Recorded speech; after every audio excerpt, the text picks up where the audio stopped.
Et salut à tous, bienvenue sur Vince Moped. Alors aujourd'hui on se retrouve pour la deuxième partie du montage du moteur de notre ami Road Trip Mob. Donc voilà, si vous n'avez pas vu la première partie où j'ai monté le bas moteur, donc je vous le mets en fiche, je vous invite à aller le voir. Donc qu'est-ce qu'on va faire aujourd'hui? Eh ben, le bas moteur est monté, hein, le moteur tourne librement. Voilà, il force un peu légèrement, enfin c'est pas le vilebrequin qui force en lui-même, c'est juste les joints spi qui sont un peu serrés. C'est parce qu'ils sont neufs, donc rien de grave. Et donc là, ce qu'on va faire dans un premier temps, c'est qu'on va monter le support moteur. Comme ça, après, je pourrai mettre le moteur dans l'établi. Ce sera plus confortable pour moi. Après, il va y avoir le montage des goujons au Loctite. Et puis après, montage de l'allumage, prise des codes, tout ce qui est diagramme, squish et compagnie, montage du haut moteur, de la culasse, et puis voilà, petit à petit on avance. Alors là, déjà, dans un premier temps, je vais retirer la petite patte, si j'y arrive, parce que le support était peint. Voilà. Je vais retirer la petite patte du pot d'échappement, parce que moi, c'est un moteur que je vais essayer sur mon 4 203 SP, donc vu que j'ai un ressort moteur Polini, il va falloir que je monte ma patte dessus. Donc hop, celle-là je l'enlève.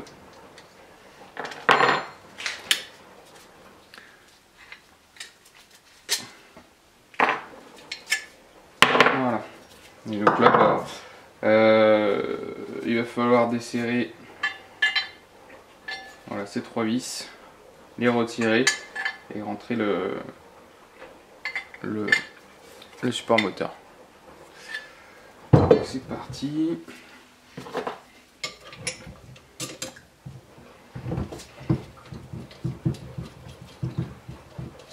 Elle devrait sortir assez librement, hein. Des fois elles accrochent un peu avec la patte, mais ça a l'air d'aller. Voilà une.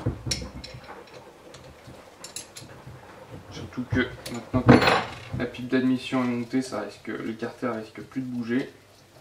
Donc pareil, quand vous enlevez les vis, hein, c'est bien de les repositionner. Vous les mettre sur l'établi dans l'ordre où vous les avez démontés. Comme ça, il n'y a pas d'erreur lors du remontage.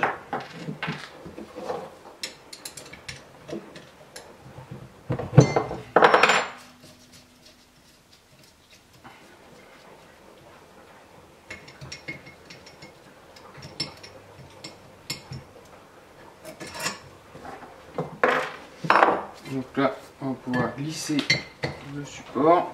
Voilà. Donc il va nickel. Il faut le faire bouger pour qu'il rentre comme il faut. Avant de tout bloquer définitivement, il faut être sûr que tout prenne bien sa place. Il faut passer d'abord les trois vis. Ok, donc là je vais remettre un coup de clé dynamo pour être sûr qu'on est serré pareil de partout. Donc là je vous le redis, hein, sur les bas moteurs, moi je vais 1 kg.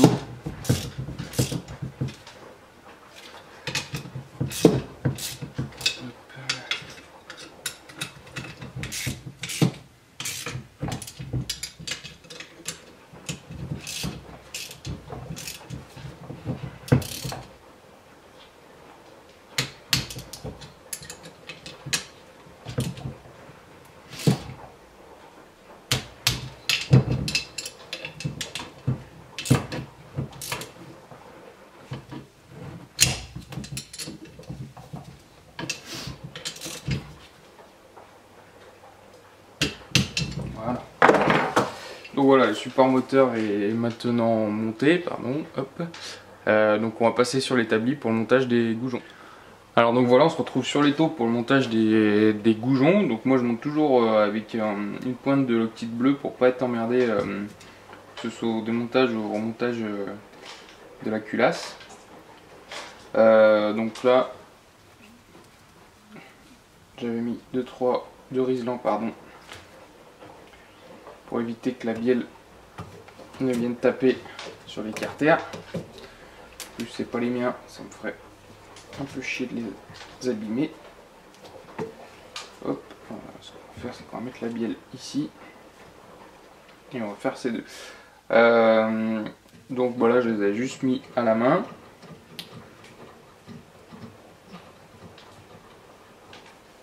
Donc là, je vais mettre une goutte de Loctite bleu sur le filet. Donc il faut y aller très léger, hein, pas besoin d'en mettre des tonnes. Une petite goutte.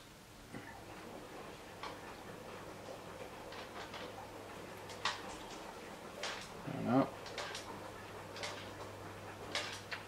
Hop, là j'en ai déjà trop mis.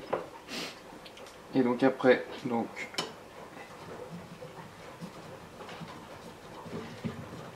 vient visser. J'ai déjà trop mis, il y a de l'excédent qui sort. Faut pas hésiter à l'enlever. Et après, donc la technique c'est de prendre deux écrous de 7 mm que vous allez venir forcer l'un contre l'autre. Voilà, prenez deux clés de 11. Hop. Deux clés de 11. Hop. Vous venez mettre les deux écrous l'un contre l'autre. Et après, avec celui du haut, voilà, vous allez venir serrer votre goujon. Alors, ça sert à rien de trop forcer, hein. Voilà. Et ensuite, pareil, pour redébloquer. Et voilà, votre goujon est maintenant serré avec le frein filet et il s'en ira plus. Donc voilà, c'est assez simple comme truc à faire. Mais bon, c'est bon à connaître. Et puis après, voilà, si un peu d'excédent, vous retirez avec un chiffon.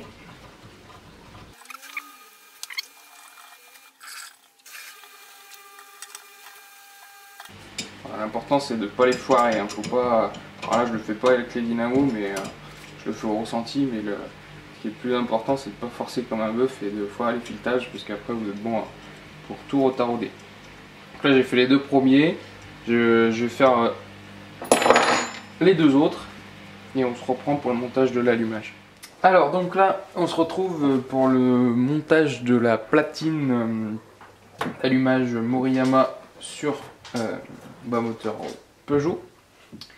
Donc là Road Trip Mob il a commandé, comme je vous l'ai dit dans la première vidéo, la petite platine que vend Tritland.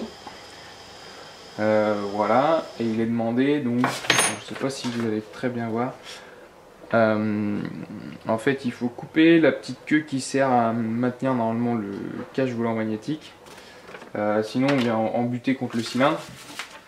Donc en fait c'est juste un petit coup de Dremel qu'on va mettre ici pour découper cette petite patte là. Donc je vais le faire tout de suite. Hop. Je mets des lunettes de sécurité. Hop. Attention au fil. Je ne vais pas les endommager.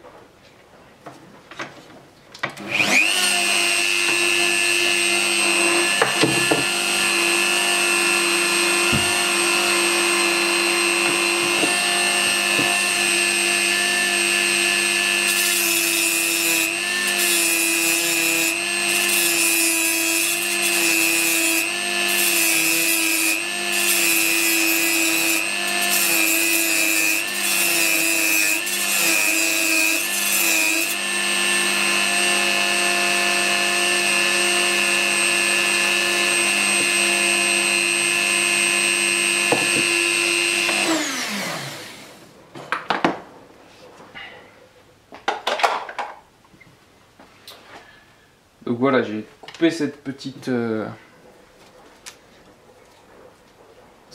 protubérance et là je vais limer pour que ça fasse propre.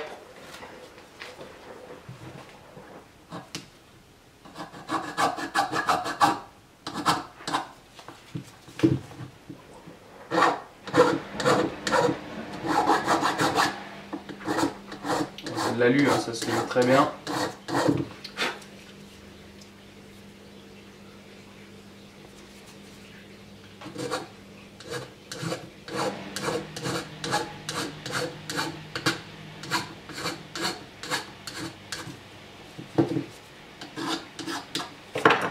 Voilà, la surface est maintenant propre. Je vais vous montrer. Non, ça fait pas le point.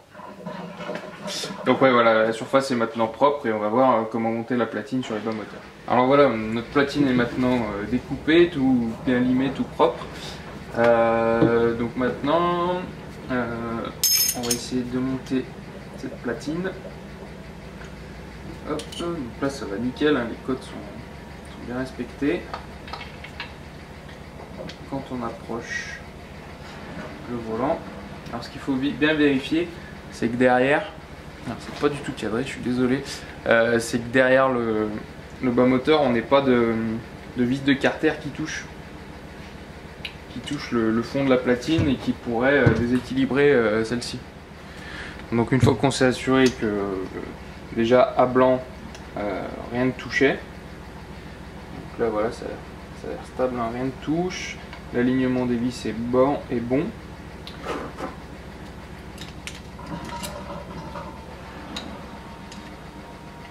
Donc là, hop, c'est des vis de 5 mm. Celles-là elles font 5 par 16.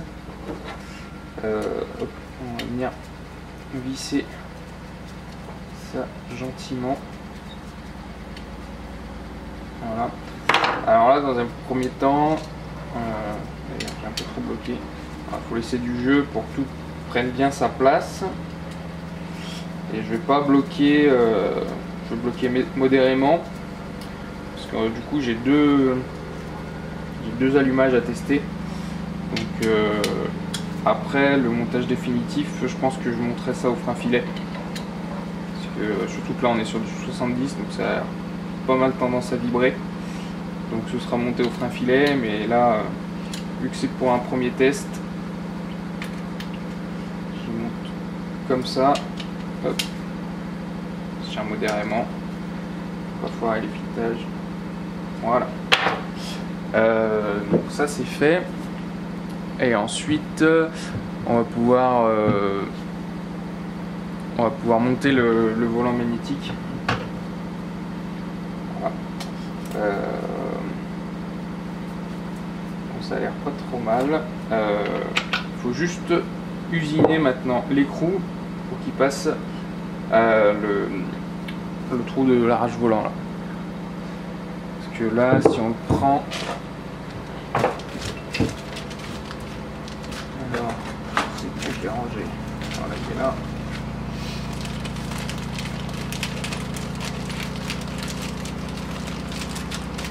Si on prend l'écrou, en théorie, il ne devrait pas passer. Voilà. Je suis désolé, la caméra elle fait vraiment de la merde là, elle fait le point quand elle veut. Donc là, vous voyez, l'écrou passe pas, donc sur à peu près la moitié de l'écrou, on va venir l'usiner pour qu'il passe en fait. Alors donc là, on se retrouve sur mon touret qui va me servir à usiner la pièce. Donc faut prendre la partie qui est pas chanfreinée. Hein. La partie qu'on va venir travailler, c'est la partie qui n'est pas chanfreinée pour avoir un maximum de filetage. Je vais arriver à parler français un jour. Donc voilà, là je vais venir en gros faire comme ça pour usiner et arrondir la moitié de l'écrou pour pouvoir toujours avoir la place de mettre une clé et pour qu'il passe dans le trou du volant moteur. C'est parti.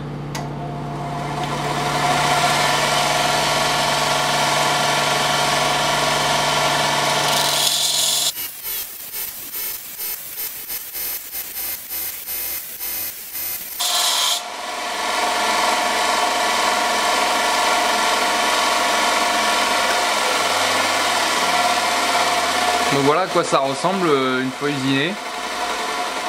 Voilà, donc la partie du bas est arrondie. Normalement, ça devrait passer tout seul.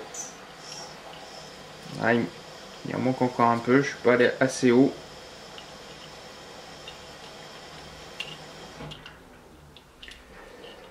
Ouais. il en manque encore un petit peu, donc voilà, faut faire le test comme ça, hein. Regardez si ça bloque ou pas. Donc là il en manque encore un peu, donc je vais continuer l'usinage.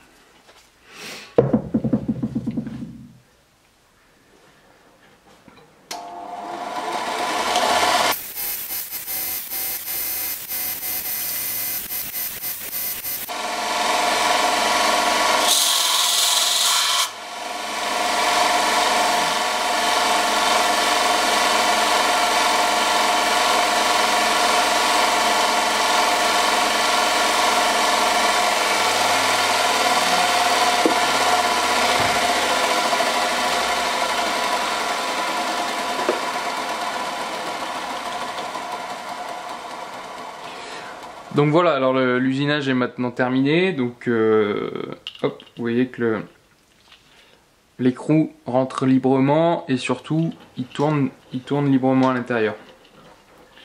Il tourne à plat, donc c'est très bien, il n'y a plus rien qui le gêne, donc on va pouvoir le monter comme ceci. Donc voilà, j'ai à présent remis le moteur sur l'étau pour pouvoir monter le haut moteur.